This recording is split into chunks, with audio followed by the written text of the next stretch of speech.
Hello everybody, it's Dr. Alfonso coming to you again from the Bengtson Center for Aesthetics and Plastic Surgery. Hope everybody had a good weekend and is staying happy and healthy. Today we wanted to talk about another surgical procedure that we really enjoy doing here at the office for patients, and it's called blepharoplasty surgery. And that's just this fancy medical word for eyelid surgery.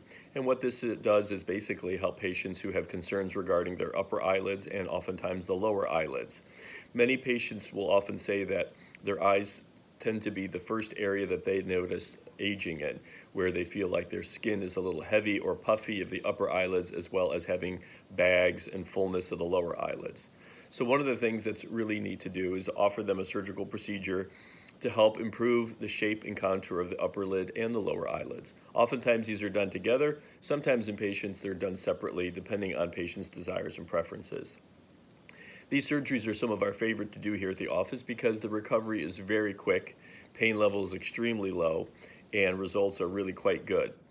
So the basic premise of the surgery is that during surgery, before patients go off and to get sedated, we mark the area of the eyelids that has excess amount of skin, both in the upper part and the lower part. Most of the times, these procedures can be performed under very minimal anesthesia, so you don't have to have a breathing tube or general anesthesia. They can be done under what's called sedation or monitored anesthesia care. Once the numbing medication is put into the area of the eyelid, we give it a few minutes to set up so that there's very, very little discomfort, and then I get to work. And basically what it involves is removing some skin, sometimes a bit of the muscle and some of the fat of the upper eyelid and the lower eyelid. It leaves a very, very fine, small scar of the upper lid, which rests in the crease line that most of us have. Many patients will say that they don't realize that they have a crease line, and that's because the skin overlying the eyelid obscures that. The scars are designed so that they blend in very nicely with the natural contours and shapes of our eyelid. On the lower eyelid, it's located typically right below the eyelash line. And in some patients who are good candidates, I can perform a procedure called a transconjunctival blepharoplasty, which means going in through the inside of the eyelid actually, and no external scar. And this allows me to remove and reposition some fat. And this is a good procedure for patients who oftentimes are a little bit younger and really just have puffiness without having a lot of excess skin. The typical recovery for a blepharoplasty surgery is about a week until patients come back in. The sutures are removed at that time. After surgery, the pain level is literally about a 1, maybe a 2 out of 10.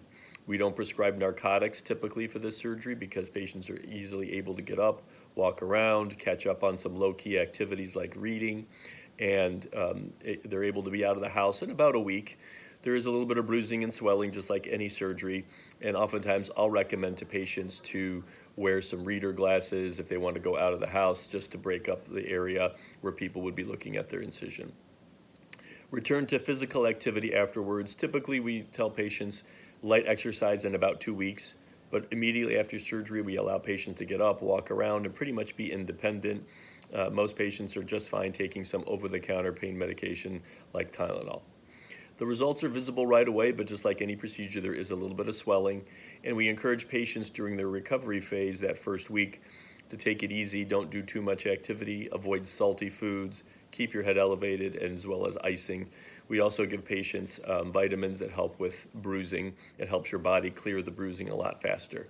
So I typically tell patients if they're curious about timing for a social engagement, if they have a big event, you want to typically plan about 4 to 6 weeks at a minimum, because at that point it's very rare to have any bruising, swelling comes down, and typically patients are feeling much, much better.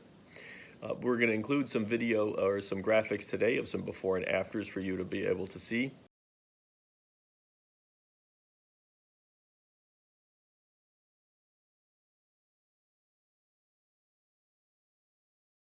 And we are working on having our virtual consults up and running very soon. In the meantime, if there are questions regarding the procedure or anything about this procedure or other procedures, again, we encourage patients to email me at askothesurgeon@bcaps.com. And I will get back to you in regards to any questions you have regarding eyelid surgery or other surgical procedures that we have talked about last week. We're looking forward to connecting with you again later this week for another educational webinar, probably on Thursday, and you'll receive some information from our office regarding that. And as a reminder, our office is open in terms of the phones, so if there are other questions or interest in scheduling, we're happy to field those calls for you. Hope everyone is doing well, and look forward to reaching out to everybody later on this week. Take care.